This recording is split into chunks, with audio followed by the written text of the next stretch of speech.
Hello students, पिछले video में हमने कॉमन नेम्स 1 वाले वीडियो में हमने क्लासिफिकेशन ऑफ कार्बन देख लिया था और हमने जितने भी टाइप के कार्बन क्लासिफाई किए थे उतने ही टाइप के पोजीशन भी डिफाइंड होते हैं। पोजीशन का मतलब टाइप ऑफ कार्बन। अब क्लासिफिकेशन को हम और आगे बढ़ाएं तो नेक्स्ट है classification of hydrogen. Classification of hydrogen बेहद आसान। यदि हमें कार्बन का क्लासिफिकेशन आता है तो सेम बेसिस पर हम हाइड्रोजन का क्लासिफिकेशन भी करते हैं। क्या लिखा हुआ है देखो, on the basis of types of attached carbon. Primary carbon से जो अटैच्ड रहेगा that is called primary hydrogen. Hydrogen which is present at secondary carbon that is secondary hydrogen. Hydrogen present at tertiary carbon that is tertiary hydrogen. और quaternary hydrogen possible ही नहीं होता। क्यों? क्योंकि quaternary carbon पे H लगाएंगे तो total 5 bond हो जाएंगे। इसलिए ये बड़ा इंपॉर्टेंट कंपाउंड है मेसिटाइलिन। बहुत कॉमन ऑब्जेक्टिव क्वेश्चन बनाता है ये। दिस इज मेसिटाइलिन और इसमें क्वेश्चन पूछे जाते हैं primary carbon, secondary carbon, tertiary carbon count करने के, क्वाटरनरी कार्बन काउंट करने के क्वेश्चन यदि हम ट्राई करें तो प्राइमरी कार्बन इसमें कितना है? प्राइमरी कार्बन इसमें 3, टोटल 3। प्राइमरी कौन सा वाला है? प्राइमरी ये जो जितने भी CH3 लिखे दिख रहे हैं ना, ये प्राइमरी कार्बन है। क्यों?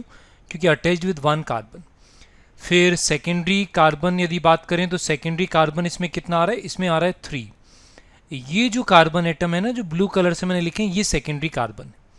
और टर्शरी कार्बन कितने? टर्शरी कार्बन भी 3 है, क्वाटरनरी है 0। टर्शरी कौन सा वाला कार्बन है? ये वाला जो कार्बन है ना, जिसको मैं ग्रीन कलर से लिख रहा हूँ, ये वाला कार्बन टर्शरी कार्बन है because attached with 3 carbon atoms. फिर क्वेश्चन में वैरायटी में ये भी पूछते हैं total primary hydrogen, secondary hydrogen और टर्शरी हाइड्रोजन।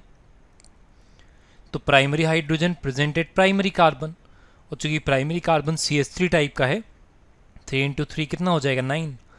सेकेंडरी हाइड्रोजन कितना है? ये इंपॉर्टेंट है, 3। हर कार्बन पे, हर सेकेंडरी पे 1 हाइड्रोजन है। और टर्शरी हाइड्रोजन कितना है? 0। तो ये सबसे कॉमन ऑब्जेक्टिव है क्लासिफिकेशन ऑफ हाइड्रोजन में हमें जो मिलता है। फिर उसके बाद हम नेक्स्ट क्लासिफिकेशन पर आते हैं। ये क्लासिफिकेशन ऑफ हाइड्रोजन हो गया। अब क्लासिफिकेशन ऑफ स्ट्रक्चर पर आते हैं। क्लासिफिकेशन ऑफ स्ट्रक्चर में 3 तरीके के टर्म यूज होते हुए मिलते हैं। या तो लिखा मिलता है N स्ट्रक्चर, या तो मिलता है आइसो स्ट्रक्चर, या मिलता है न्यू स्ट्रक्चर। एक एक करके यदि बात करें तो N स्ट्रक्चर, यदि किसी नाम के आगे हमें N लगाना है तो इसके लिए देखना ज़रूरी है कि उस स्ट्रक्चर में साइड चेन नहीं होना चाहिए। मतलब N स्ट्रक्चर हैविंग, स्ट्रक्चर भी लिख देता हूँ, structure having no side chains. Structure having no side chains. यदि साइड चेन नहीं रहेगा तो हमें क्या लिखना पड़ेगा? हमें N लगाना पड़ेगा। अब ज़रा ध्यान से देखना, जैसे मैंने फर्स्ट वाला एग्जाम्पल लिया और यहाँ पे मैंने कार्बन लिखे ये। अब देखो, कॉमन नेमिंग में सबसे पहले ये समझना, इसका नाम हम नहीं बनाते C4H10। इसका नाम टोटल कार्बन, टोटल हाइड्रोजन के बेसिस पर, ये तो हमें पहले से मालूम रहेगा, ब्यूटेन।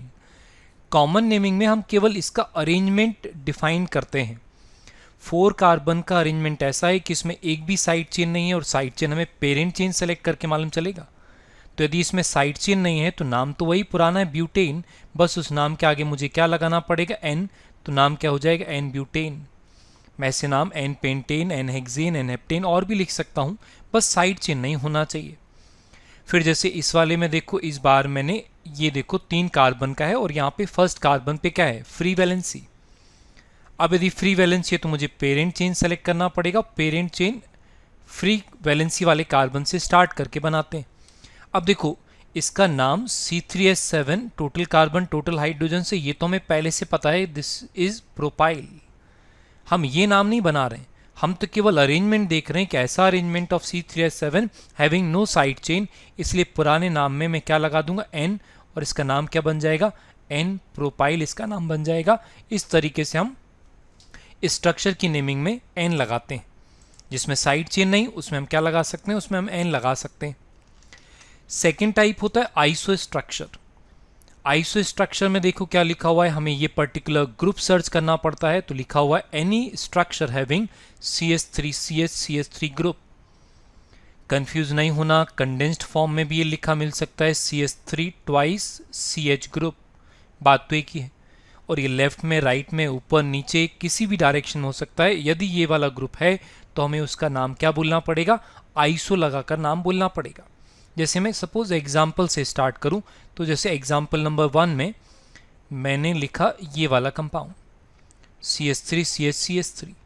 अब देखो है तो ये C4H10 और है तो इसका नाम क्या है, तो इसका नाम ब्यूटेन, हम ये नहीं बना रहे।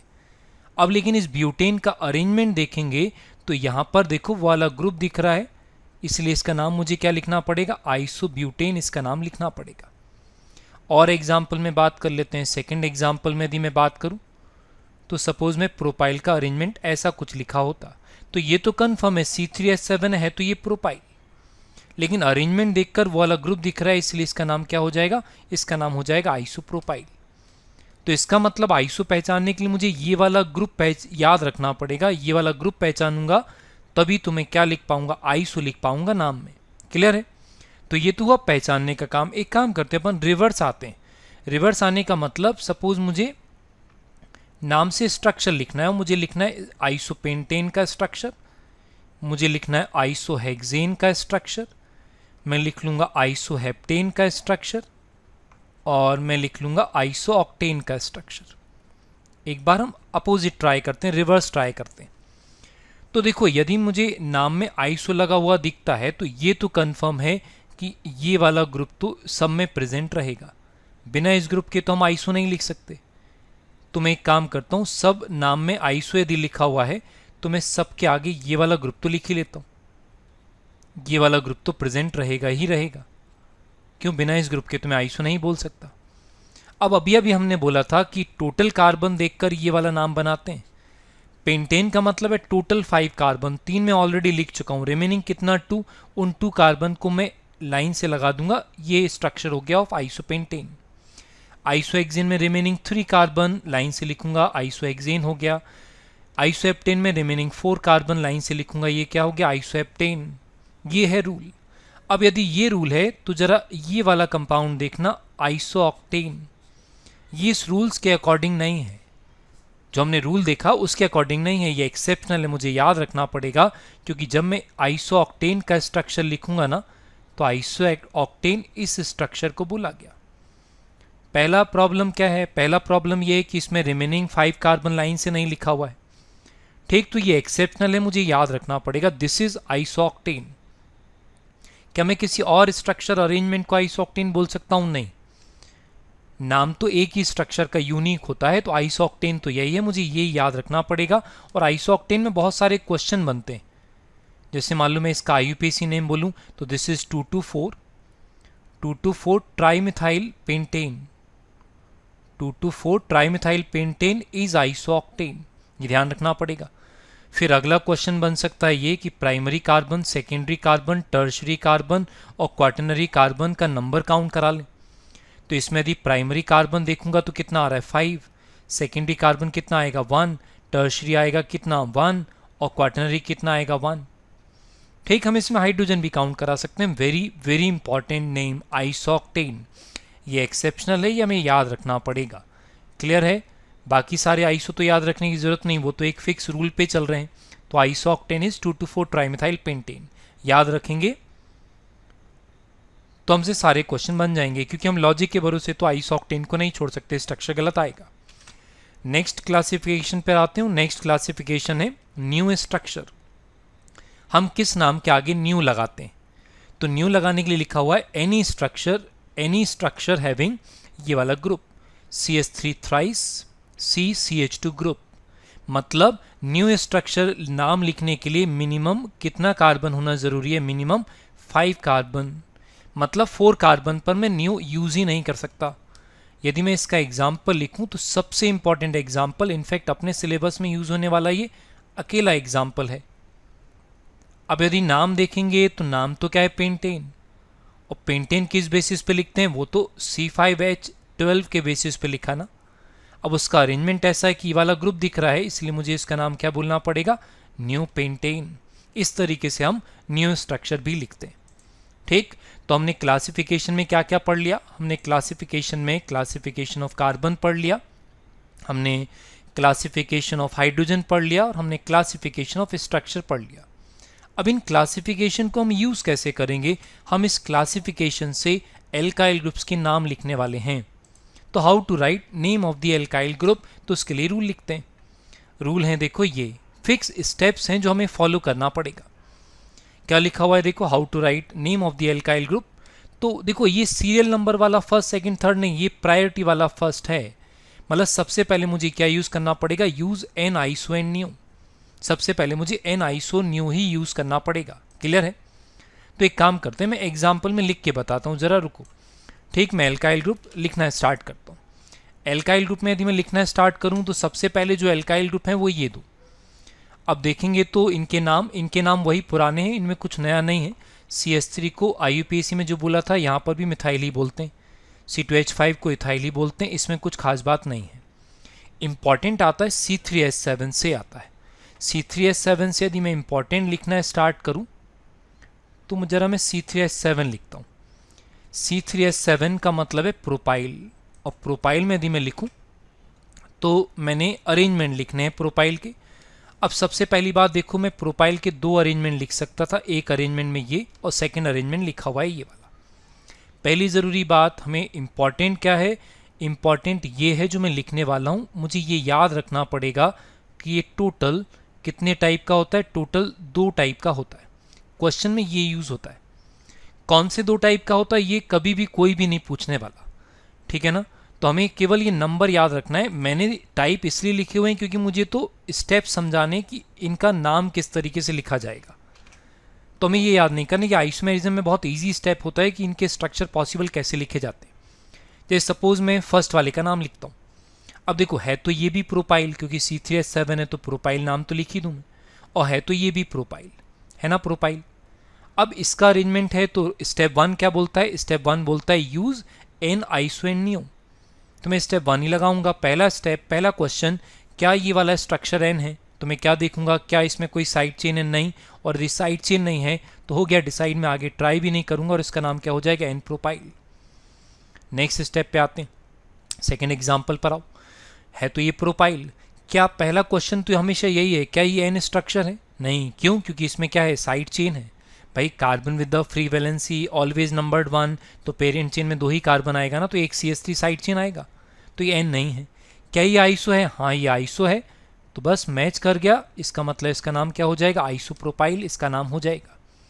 क्लियर है? इस तरीके से यूज करना है, और अलग अलग एग्जाम्पल में यूज कर लेते हैं। सपोज मैंने लिखा नेक्स्ट C4H9, स्ट्रक्चर पे बाद में आएंगे, सबसे इंपॉर्टेंट बात पहले लिख दूं, हमें ये याद रखना पड़ेगा कि ब्यूटाइल हमेशा कितने टाइप का होता है, टोटल 4 टाइप का होता है। क्लियर है? कौन से 4 टाइप का, तो जैसे मैंने फर्स्ट टाइप लिखा ये। अब देखना, है तो ये ब्यूटाइल है ना, ये ब्यूटाइल तो है ये, क्यों, C4H9 है तो यह है तो ये ब्यूटाइल। अब देखो इस वाले कार्बन पे फ्री वैलेंसी है। अब पहला क्वेश्चन क्या था, क्या ये एन है, साइड चेन नहीं है, इसका मतलब ये एन है, मतलब इसका नाम ही बन गया, this is an butyl. Clear है बात? नेक्स्ट स्ट्रक्चर में यदि मैं बात करूं तो मैं इसका स्ट्रक्चर लिख लेता हूं ऐसा। अब है तो ये वाला भी ब्यूटाइल है ना, ये वाला ब्यूटाइल। पहला क्वेश्चन क्या है, क्या ये एन है, नहीं, क्यों, क्योंकि यहाँ पे साइड चेन आएगा एक CH3। सेकेंड क्वेश्चन क्या है, क्या ये आइसो है, तो जरा ध्यान से देखो, ये वाला ग्रुप है ना, और ये वाला ग्रुप ही तो क्या था, आइसो वाला ग्रुप था, इसका मतलब इसका नाम बन गया और इसका नाम क्या हो जाएगा, आइसोब्यूटाइल। इस तरीके से यूज करना है मुझे। नेक्स्ट एग्जाम्पल पर आओ। नेक्स्ट एग्जाम्पल पे हमने ये वाला, एक मिनट, थोड़ा तिरछा बन गया लाइन, हाँ अब ठीक। मुझे इस साइड चेन का नाम बनाना है, इस एल्काइल ग्रुप का नाम बनाना है। अब देखो, है तो ये ब्यूटाइल। अब पहला क्वेश्चन ये है, क्या ये एन है, तो एन नहीं है, क्यों, क्योंकि साइड चेन में CH से आएगा, पेरेंट चेन में केवल 3 कार्बन। क्या ये आइसो ग्रुप है, इसमें आइसो ग्रुप भी नहीं है, तो आइसो एल्काइल भी नहीं है ये। क्या ये न्यू है, तो न्यू भी नहीं लिख सकता, क्यों, क्योंकि उसमें कम से कम 5 कार्बन का होना ज़रूरी है। तो हमने फर्स्ट स्टेप लगाया लेकिन इसका नाम नहीं आया, तब सेकेंड स्टेप पर आना पड़ेगा।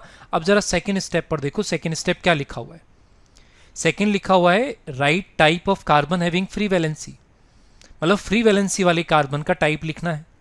अब फ्री वैलेंसी कहाँ पे, इस कार्बन पे, और क्लासिफिकेशन देखो ऐसे यूज होगा, ये सेकेंडरी कार्बन है, तब फिर मैं इसका टाइप यहाँ पर लिखूंगा और इसका नाम क्या हो जाएगा, this is secondary butyl group. लिखने के तरीकों से कंफ्यूज मत होना, क्योंकि शॉर्ट में सेकेंडरी को ऐसे भी लिखते हैं, तो यदि इसको लिखा जाएगा सेकेंडरी ब्यूटाइल तो ऐसा भी है। सबसे कंफ्यूजिंग होता है इस तरीके से लिखा हुआ, यदि SBU लिखेंगे तो BU for butyl, S for secondary. Clear है क्या करने वाले थे? नेक्स्ट एग्जाम्पल पे आते हैं। नेक्स्ट एग्जाम्पल में आए तो देखो यहां पर भी है तो ये ब्यूटाइल। पहला क्वेश्चन, क्या ये एन है? ये एन नहीं है। क्या ये आइसो है? ये आइसो नहीं है। अब तुम बोलोगे आइसो क्यों नहीं है? आइसो तो दिख रहा है। ध्यान से देखो, आइसो में इस वाले कार्बन पर H का होना जरूरी है और यहां पर H नहीं है। H रहेगा तभी हम आइसो बोल सकते हैं। तो क्या ये न्यू है? न्यू भी नहीं है क्योंकि कम से कम 5 कार्बन चाहिए। तो फिर तरीका क्या था? स्टेप ये था कि मुझे इस कार्बन का टाइप लिखना पड़ेगा और इसका नाम हो जाएगा क्या? This is tertiary butyl group. Confuse मत होना, यदि ये इस तरीके से लिखा आएगा तो दिस इज टर्शरी ब्यूटाइल। और इजी लिखें तो शॉर्ट में लिखें तो इस तरीके से भी लिखा आता है TBU। तो इस तरीके से हमें एल्काइल ग्रुप का नेमिंग करना होता है। तो हमने कितना स्टेप कवर कर लिया? हमने 2 स्टेप कवर कर लिया है। पहला स्टेप ये था कि always use N iso and neo. यदि उससे नाम नहीं बनता है, फिट नहीं होता है, तब हमें क्या करना पड़ेगा? हमें यूज करना पड़ेगा उस कार्बन का टाइप जिस कार्बन पर है फ्री वैलेंसी। क्लियर है? और हम नाम बना लेंगे। नेक्स्ट एग्जाम्पल पे आते हैं और नेक्स्ट एग्जाम्पल हम लिख रहे हैं पेंटाइल, C5H11 पेंटाइल। और सबसे इंपॉर्टेंट बात, ये टोटल कितने टाइप का होता है ये नंबर बस याद रखना। क्वेश्चंस में आइसोमेरिज्म में बहुत काम आएगा। ये पेंटाइल टोटल 8 टाइप का होता है। एक एक करके बात करें तो सबसे पहले फर्स्ट स्ट्रक्चर को देखो। फर्स्ट स्ट्रक्चर में है तो ये सारे के सारे पेंटाइल। ठीक, अब इसमें कोई भी साइड चेन नहीं आ रहा है, इसलिए इसका नाम क्या बना देता हूं स्पीड से? N pentyl.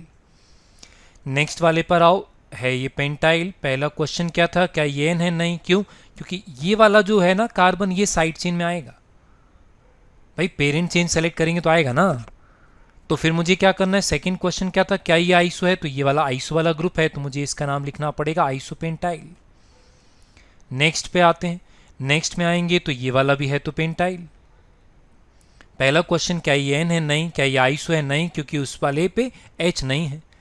तो फिर क्या ये न्यू है? Yes, this is new. तो नाम क्या बन जाएगा? न्यू पेंटाइल इसका नाम हो जाएगा। क्लियर है?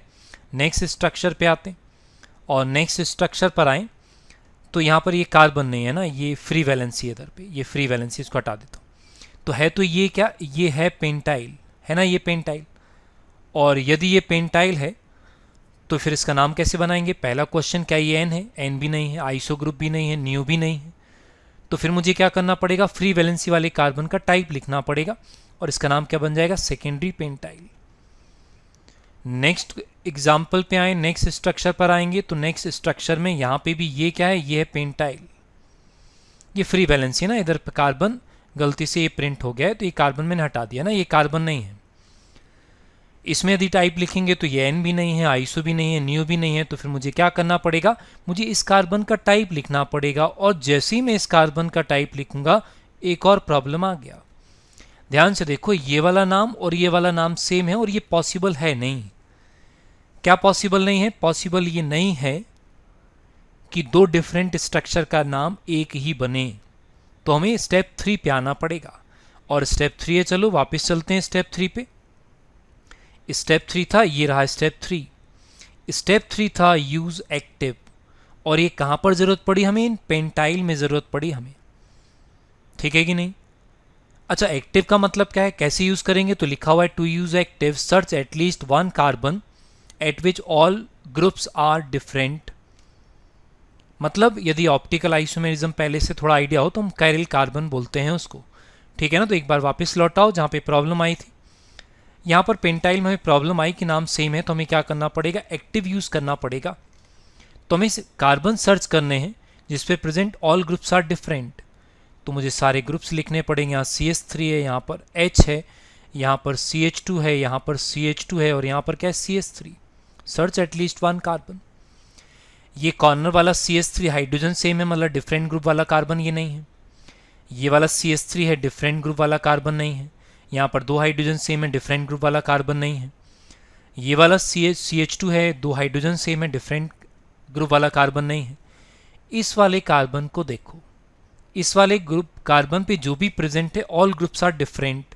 तो ये स्टार मार्क क्यों लगाया? यहाँ पर मैं लिख देता हूँ all groups are different at this carbon. और यदि ऐसा एक कार्बन मुझे मिल गया है तो मुझे इसके नाम के आगे क्या लगाना पड़ेगा, एक्टिव। तो इसका नाम क्या बन जाएगा, एक्टिव। अच्छे से लिख देता हूं, यहाँ पे स्पेस बना के लिख देता हूं, एक्टिव सेकेंडरी पेंटाइल इसका नाम बन जाएगा। अच्छा, एक और प्रॉब्लम कि चलो जब मैं यहाँ पे सारे लिस्ट वाइज एक एक करके मैं सारे स्ट्रक्चर देख रहा था तो मुझे क्लिक कर गया, नाम सेम आया तो कि नाम सेम है इसलिए एक्टिव यूज़ करो। यदि इन केस हमें क्वेश्चन में एट अ टाइम एक ही स्ट्रक्चर आया तो हमें कैसे क्लिक करेगा कि एक्टिव यूज़ करना है। तो इंस्ट्रक्शन ये है, हम हमेशा पेंटाइल का नाम जब भी लिखेंगे ना हम हमेशा एक्टिव यूज़ करेंगे। मतलब मैं यहाँ पर भी एक्टिव यूज़ करूँगा। यदि मैं यहाँ पर ये वाला नाम हटा देता हूँ, चलो मैं यहाँ का नाम हटा देता हूँ, मैंने ये नाम पहले नहीं लिखा था मान लो, तो मैं क्या करूँगा, मुझे ये तो मालूम है कि इसका नाम क्या है, पेंटाइल है ना, पेंटाइल। एन ये है नहीं, आइसो है नहीं, न्यू है नहीं, तो मैं इसका का टाइप लिखूंगा और मैं लिखूंगा सेकेंडरी। और मैं एक्टिव ट्राई ज़रूर करूंगा हर स्ट्रक्चर में अब पेंटाइल के। और देखो हर कार्बन पे एक से ज़्यादा हाइड्रोजन है, मतलब सिमिलर ग्रुप्स हैं, इसका मतलब मैं एक्टिव नहीं लगाऊंगा, इसलिए इसका नाम फाइनल अपने आप ही क्या आएगा, सेकेंडरी पेंटाइल। मतलब एक्टिव केवल वहीं लगेगा जहाँ पर एक्टिव आना चाहिए। क्लियर है। एक बार ट्राई करते हैं, जरा रुको, इस वाले एग्जाम्पल में आओ। इस वाले स्ट्रक्चर में इसका नाम तो है देखो पेंटाइल, है ना, पेंटाइल। क्या ये एन है, बिल्कुल है एन। नहीं, एन कहाँ है, साइड चेन है ना, ये CH3 साइड चेन में, ये वाला CH3 साइड चेन में दो साइड चेन है। आइसो है तो हाँ ये वाला आइसो ग्रुप है, और यदि आइसो ग्रुप है तो मुझे यहाँ पर क्या लिखना पड़ेगा, आइसो पेंटाइल इसका नाम लिखना पड़ेगा। अब मुझे इस बात से कोई फर्क नहीं पड़ता कि इसके जैसा कोई सिमिलर नेमिंग पहले हुआ था कि नहीं हुआ था, always try active in pentyl. तो मैं तो इसमें एक्टिव ट्राई करूँगा, और एक्टिव ट्राई करने का मतलब पहले मैं सारे ग्रुप्स लिख लूँ क्योंकि मुझे डिफरेंट ग्रुप सर्च करने पड़ेंगे। और जब मैं ग्रुप्स डिफरेंट सर्च करूँगा तो ध्यान से देखना, यहाँ 3 आएगा। यहाँ पे ये वाले कार्बन पे हाइड्रोजन सेम, कार्बन पे हाइड्रोजन सेम, इस वाले कार्बन पे मिथाइल सेम, इस पर CH3 है तो हाइड्रोजन सेम। वापस से बाई चांस यही वाला कार्बन ऐसा आया जिस पे present all groups are different, इसका मतलब इसके नाम के आगे मुझे क्या लगाना पड़ेगा, एक्टिव। और इसका नाम क्या बन जाएगा, एक्टिव आइसोपेंटाइल। क्लियर है। नेक्स्ट में ट्राई करते हैं। नेक्स्ट में है तो ये पेंटाइल फिक्स है, नाम तो पेंटाइल ही है। क्या ये एन है, नहीं, साइड चेन आ रहा है। आइसो है, नहीं, क्योंकि यहाँ पर एच नहीं है। फिर मुझे क्या करना पड़ेगा, न्यू भी नहीं है, तो मुझे क्या करना पड़ेगा, फ्री वैलेंसी वाले कार्बन का टाइप लिखना पड़ेगा, और मैंने लिख दिया ये। और मुझे चेक भी नहीं करना सिमिलर नेमिंग में, तो ऑलवेज ट्राई एक्टिव। तो यदि मुझे एक्टिव ट्राई करना है तो मैं ग्रुप्स लिखूँ, यहाँ पर हाइड्रोजन सेम है, यहाँ पर हाइड्रोजन सेम है, इस कार्बन पे हाइड्रोजन सेम है, यहाँ पर हाइड्रोजन सेम है। इस वाले कार्बन को चेक करो, इस वाले कार्बन पे मिथाइल सेम है, इसका मतलब अपने आप इसमें एक्टिव नहीं आएगा, तो फाइनल नेम क्या है, टर्शरी पेंटाइल। लास्ट स्ट्रक्चर पे आते हैं। लास्ट स्ट्रक्चर ये भी है तो पेंटाइल। क्या ये एन है, नहीं। क्या ये आइसो है, नहीं, तो मुझे क्या करना पड़ेगा, न्यू भी नहीं है क्योंकि, तो मुझे फ्री वैलेंसी वाले कार्बन का टाइप लिखना पड़ेगा, तो ये हो गया प्राइमरी पेंटाइल। लेकिन मुझे एक्टिव ट्राई करना ही है, हर पेंटाइल में करूँगा, CH2 CH और यहाँ पर CH3, और यहाँ पर क्या आएगा, यहाँ पर आएगा CH2। यहाँ पर हाइड्रोजन सेम, इस पर हाइड्रोजन सेम, यहाँ पर हाइड्रोजन सेम, इस पर भी हाइड्रोजन सेम। देखो एक नया ऑब्जर्वेशन, ये जरूरी नहीं है कि फ्री वाले वैलेंसी वाले कार्बन पर ही डिफरेंट ग्रुप्स आए। कोई भी कार्बन, तब तो मैं एक एक करके सारे कार्बन चेक कर रहा था ना। यदि केवल फ्री वैलेंसी वाले कार्बन पे प्रॉब्लम आता तो हम डायरेक्ट उसी को चेक करते ना। तो इस तरीके से हम एल्काइल ग्रुप का नाम लिखते हैं। क्या है तरीका, स्टेप 1, यूज एन आइसोन्यू ओनली। उससे नाम नहीं बनता है तो सेकेंड स्टेप पर आओ, फ्री वैलेंसी वाले कार्बन का टाइप लिखो। उससे नाम नहीं बनता है या पेंटाइल ऑनवर्ड, हम हमेशा एक्टिव ट्राई करेंगे। और एक्टिव ट्राई करने के लिए हमें कायरल कार्बन सर्च करना है, मतलब ऐसा carbon at which all groups are different. Clear है। अब नेक्स्ट वीडियो में हम ग्रुप्स हैविंग मल्टीपल बॉन्ड लेकर आएंगे और फिर कॉमन नेम कंप्लीट करने की कोशिश करेंगे on the basis of alkyl group. Thank you.